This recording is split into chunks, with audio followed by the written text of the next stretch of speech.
Hey guys, welcome back to my channel where I cover nostalgic, obscure, otherwise strange content. Yes, we're keeping right on the Christmas train for right now. We're gonna go straight through into the new year and then, then we'll let the holiday spirit die. But yeah, it's still a holiday season and I had a couple more requests that I wanted to get out before January, so here we are. The viewer request that we're covering today is Ernest Saves Christmas from 1988. I actually had never seen this before. I don't know why. I've actually never seen any of the Ernest movies. I meant to cover that Ernest Halloween movie that everybody talks about at Halloween and then never got around to it, but we're covering Ernest Saves Christmas today. First time in Orlando? Oh no, I fly in once a year. This movie starts out with Santa, who is looking to retire, flying into Orlando on a normal plane. Where you from? Up north. Me too. Toronto. And he's talking to this guy who has no clue who Santa Claus is apparently, but all the kids seem to know who he is. Well, it's a smart cookie that knows when to hang up the old cleats. Oh, it's time. Yeah, so apparently Santa's magic is fading and he's literally losing the ability to do his job. Very sad. And now I have trouble recalling who was naughty and who was nice, who asked for a toy truck, and who wanted a bicycle. Santa's not inconspicuous at all. He's just freely telling this guy what he does for a living, and he's flying around with a giant, Santa sack of toys. Wonder how he got that through security. Meanwhile, Ernest, the titular Ernest, he is driving his cab with a guy who's trying to get to the airport, so he's gonna intersect with Santa eventually. Thrill driver! That's why you should always wear a seatbelt, kids. Look at how he's sliding all over that back seat. Oh damn, he just fell right out of the cab. Did he die? Oh no. Meanwhile, Santa's trying to get through security with his very conspicuous Santa Claus passport, and the guy at the desk is just like, sure. Why not? Meanwhile, Ernest, who after almost killing the guy in his back seat, almost runs over these guys. Poor people. This is a lot of carnage, Ernest. But after checking his paying customer through baggage claim and then running away from these people, he picks up Santa Claus and they drive away. You know what I'd really like for Christmas? Snow. Look, there's my wife. I gotta go. Are you gonna be okay? It's nice meeting you. You gonna be okay? Cool, because I don't care. Bye. You got one. Do you know who you kind of remind me of? Santa Claus? Because I am him. So as Santa's telling Ernest that he's Santa Claus, a Christmas tree falls onto the highway and Ernest decides to risk everybody's life and limb to retrieve it. Here, hold this a minute. I take it you really needed a tree. Even Santa's like, damn, that boy got some Christmas spirit. You ever hear of a man named Joe Carruthers? Uncle Joey's treehouse? Uncle Joey. So Santa tells Ernest once they get to the Orlando Children's Museum, because that's where they were going, that he's there to basically enlist the next guy who's going to be Santa Claus. He's this guy who had a children's show for forever, and now he works at the Children's Museum. And I swear it won't happen again, so just let me go this time, all right, mister? You expect me to believe that? Oh, I'm sorry. Before they get there, they're not quite there yet. As they're driving in, they run into this girl who goes by Harmony, who is running away from her bill at this restaurant. Please, mister, go, go, go, go, go, go, go! That'll be $32.50. There you go. Hey, this ain't real. So Santa stiffs Ernest on his cab fare because all he carries is Monopoly money, I guess. It's on the house. Merry Christmas, old buddy. Thank you too, old buddy. Poor Ernest. Well, for millions of years, dinosaurs ruled the earth. Rah! This is the guy who is supposed to be the next Santa Claus. Oh, jingle bells, checkbook swells, big deals on the way. Hey, babe, park it in the shade. What do you say? All right. And this is potential future Santa Claus's manager. So that's nice. So before Santa can really tell him that he's supposed to be the next Santa Claus, his manager runs in with this, movie offer that he doesn't really want, but, what's this guy supposed to do? He needs a job somewhere. My goodness, my sack. And to make it worse for Santa, he has forgotten his toy bag in the back of Ernest's cab. I've had it with you, Ernest. You're fired. And to make it worse for Ernest, he's getting fired, so it's kind of a bad day for everybody involved. I think I hear something. Oh yeah, and speaking of reindeer, Santa has mailed his reindeer to himself. I'm not sure why that was the plan of action, but that's what he did. You head on over there. I'll help Mr. Whiskers find his whatever it is and meet you at the studio. So Mr. Future Santa Claus only agrees to go to his audition if his manager helps Santa Claus, because he's like, you can't leave this poor old guy just stranded by himself. The name is Santa Claus. And then he tells him, hey, dude, I'm Santa Claus, so he calls the police. Or somebody calls the police. I think the secretary calls the police. Anyway. Officer, you've got to let me go. Santa gets arrested. So Ernest and Harmony go and take the tree that Ernest rescued to his friend Vern's house, and having never seen anything, you know, in the Ernest universe before, I didn't realize that Vern was a character that you don't see, because you see all his scenes from his perspective, which was kind of terrifying at first, but then it really grew on me and I thought it was really charming. And then I found out that there was a TV show about Ernest and Vern filmed from Vern's perspective, so maybe that'll be a future video. Great. You kids are terrific actors. You really are. And yeah, I want to thank you because you helped me a lot. I was a little, nervous. It's natural with the kids. But uh-oh, Mr. Future Santa does really well at his audition. So it looks like he might not be Santa after all. But Ernest realizes that he still has all of Santa's presents that he has to bring around the world. So they go to find him. And Harmony comes along with him, even though she doesn't believe in Santa Claus yet. Spoiler alert, everybody believes in Santa Claus by the end of Christmas movies. And they try to use the magic of the satchel, the Santa satchel, to pull the presents out for each other that they are supposed to have, but they don't have the Santa magic, so they can't do it. My name is Santa Claus. Okay, we'll just go with John Doe. This makes me wonder because, obviously they don't believe that he's really Santa Claus, which makes sense, but, I guess it's possible to name your kid, a name that sounds like a fictional character, so what do you do if said kid gets arrested, you know? If you've got a weird name, the police just don't want to log your actual information? Is that how it works? So it's the next day. It's Christmas Eve, morning of, and Ernest and Harmony still have not located Santa, who is in jail by now. And meanwhile, all the reindeer have escaped onto the roof of the Postal Service. 6 out of 8. They go back to the Children's Museum, find out that Santa got arrested. So Ernest and Harmony go down to the police station dressed up as somebody from the governor's office doing a surprise inspection on the jail, and Harmony's supposed to be some student who's there on some kind of school trip or something. Wait just a minute. Do you need an education to be chief, or can just anybody do it? I don't know why she's pretending to be 5 years old, but, you know, that's a thing that happens. Were you elected into office, or did you just buy your way in? Most of them buy their way in, I think.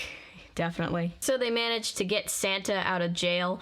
All of the inmates, by the way, are convinced by this point that he's Santa. They've been chilling together. They've been Santa's been directing all of them in a Christmas choir. 4 colliebirds, 3 French hens, 2 turtle doves. It's been adorable. Hey, see you, Santa. Take it easy, Santa. Yeah, buddy, take it light. Bye, Santa. So now that they have Santa, they realize that they have to go find Mr. Future Santa. So the way that they track them down is Ernest dresses in drag and pretends to be Future Santa's agent's mother. Where is Martin? I need him to help me with my will. So that they can get the location where they are for their interview from the secretary. You have 2 sons, 1 good, 1 bad. And wouldn't you know it, with my luck, the good one dies. Also, we find out that Harmony has run away from home. Very sad. Worked great. Victory is at hand. Now we have to move on to what I like to call Plan B. Isn't Plan B for when Plan A works? Aren't you still technically on Plan A? I'm confused, I'm sorry. Anyway, Plan B of the general plan is to have Ernest dress up as a snake wrangler. Is this where the horror movie folk be? And have Santa hide in the back seat and pretend like he puppeteers all these fake snakes so that they can get onto the back lot. I'm not exactly sure what brings Ernest to the plans that he comes to. I feel like there probably are a lot simpler ways to get around these issues, but you know, I don't know what else to say about that. Maybe it's just because I'm very freaked out by the thought of snakes, even though they're not real snakes. So Santa gets onto set where they're filming this movie that future Santa is starring in, and it starts off pretty wholesome, and then it turns into a bloody, gory, R-rated Christmas horror movie. Die, you son of a... Which is really funny to me. Like, this guy is basically this universe's version of Mr. Rogers, right? So, can you imagine if somebody was like, hey, Mr. Rogers, you want to be in, like, a bloodbath horror movie with a bunch of swearing and just really off-brand things for you? And Mr. Rogers was like, okay, sounds good to me. But to future Santa's credit, he can't bring himself to swear. He knows that he's, like, a childhood icon, and everybody's mad at him for it. Cut. But Santa shows up and needs to talk to him, so future Santa is like, okay, I'll talk to this guy for a couple minutes, see what he needs, and then I'll get back to work. Meanwhile, the Postal Service is still dealing with the reindeer situation. Oh, flying reindeer. Don't know what's supposed to be done about that. Well, current Santa is telling future Santa about the whole Santa situation. The actual snake wranglers come by and dump a bunch of actual snakes in Ernest's truck, which, I'm even more uncomfortable with the whole situation now. Super uncomfortable. So Santa thinks that he's convinced future Santa when he really hasn't. Also, Harmony steals the presents. So that's a thing. She pulls the old switcheroo. So realizing that future Santa does not want to be Santa and also has dyed his hair an unfortunate shade of black and has shaved off his Santa beard, Santa walks away pretty dejected. Harmony, or I think her real name is Pamela, she's trying to run away to Miami. She's at the train station and she's watching this girl get bullied by her older brother. While she's worrying about whether or not Santa will bring her what she wants, knowing full well that what she wants from Santa is in the Santa satchel, gonna keep calling it that, at her feet. So this is really putting her in an awkward situation. But uh-oh, everybody stop what you're doing. The elves are here to save the day. Ernest is trying to pick up the reindeer. And even though if it was me, I would just let the reindeer go after all the trouble they've caused. But they're like, your name's not on this receipt. You can't have these reindeer. And then the elves show up and are like, we are on the receipt. Can we please have the reindeer? You got an ID? That'll do it. Because we're saving them for a fellow named Helper Elms. Helper elves. Helper elves seems like an inconvenient thing to put on the receipt, right? Like, they couldn't have just put, like, a made-up name. I would have. So now that Ernest is with the elves and they have the sleigh and the reindeer, I just looked directly into my ring light and now I can't see anything. They're rushing off to go get future Santa and present Santa because if they don't leave really soon to deliver presents, Christmas just isn't gonna happen and the Santa magic will die out and it'll be a whole thing. But they bust the tires on the semi that they're driving. So what else are they going to do but fly the sleigh with the reindeer, which is really what I would have done. I would have been looking for an excuse to fly that sleigh. He's gonna kill us! He's gonna kill us! Don't you worry, my little gherkin buddies. So they're flying through the air. The elves are fearing for their poor elf lives. I hope they have, like, health or life insurance in the elf union. And then meanwhile, future Santa, who really doesn't like the script of the movie that he's in, is, you know, kind of arguing with them about changing the script and they don't want to, and then he sees the actual sleigh going through the air and he's like, oh shit, that guy really was Santa Claus. I'm really Santa Claus. And then he quits and he runs out to go meet up with Ernest, so that's good. Also, current Santa is outside the children's center, hitting it off with the secretary, who I think is the one who called the police on him in the first place, so that's a funny how we met story for them. And Pamela has a change of heart when she finally sticks up for this little girl who's waiting on Santa, and she realizes, like, oh shit, I gotta get Santa's toys back to him, or everybody in the world is gonna be screwed and all these kids are gonna be disappointed. So she takes off running, and she misses her Miami train. I'm so sorry you got busted. Sorry I had you arrested. You wanna go get dinner later? Welcome back, Pamela. So Pamela says sorry to Santa, gives him his stuff back, and then is like, I'm going back home, so that's good. You don't have to worry about me anymore.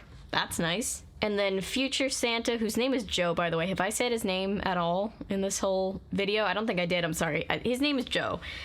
He comes back and is like, hey, sorry, I really do want to be Santa. And he shakes Santa's hand, and then he transforms into Santa. It's kind of like the Santa Claus, but, like, he didn't get his job by murdering Santa. He just, like, peacefully made a transition into the Santa Claus job.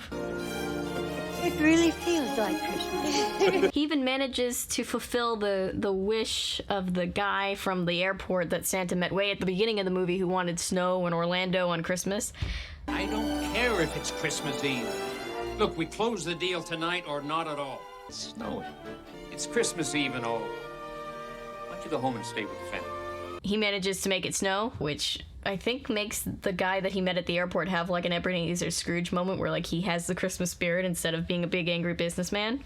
So that's nice. Ernest almost kills everybody in the sleigh, but then doesn't. And they have the sleigh and Santa and everything. Santa has the gifts, so they get to take off just in time to go and save Christmas. New Santa even lets Ernest drive, which the elves advise against. I'm with the elves. Like, it's probably a really horrible idea, but, you know, Christmas spirit and all. And Pamela goes with them as their honorary elf. Isn't that cute? And then they leave old Santa, past tense Santa. That makes him sound like he hasn't passed away. He's just retired Santa.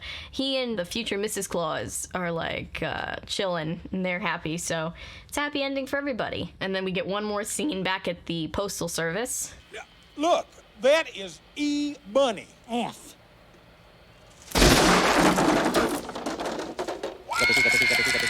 Oh god, it's the ice cream bunny. I can't do Santa and the ice cream bunny again. I can't do it. I won't do it. Don't make me do it. But that's the end of the movie. I hope you guys liked this video. It was a special request from a supporter of the channel who's been around supporting this channel super heavily for a long time now. And I really, really appreciate them and all of you who are here. You know, I'm so grateful for all of your love and support, and I hope I've made your day a little tiny bit better with this video and any other video that you've seen on this channel. But yeah, I'm gonna end this video here. Thank you for being here and watching and liking and commenting and subscribing and sharing. It means the world to me. I appreciate all of you. I know I didn't get to, like, everybody's requests or everything, you know, this Christmas, but I did my best, and I'm just gonna keep making content for you guys because I really, really hope I can, you know, cheer you guys up with them. So if you're new here and you're a fan of nonsense, maybe consider sticking around because I post nonsense all the time, and turn your notifications on. My upload schedule is as chaotic as I am. We've gotten a lot of new subscribers over the holiday. We're rounding that corner on 1,000 subscribers, which is absolutely insane because I've only been here for like 8 months. And yeah, it's really amazing. So thank you guys. Above all else, remember, my name is Avery. I'm a YouTuber if you say so, because thanks to you guys, this is technically a YouTube channel. I hope you guys are having a good day or night or whenever you're watching this. Bye.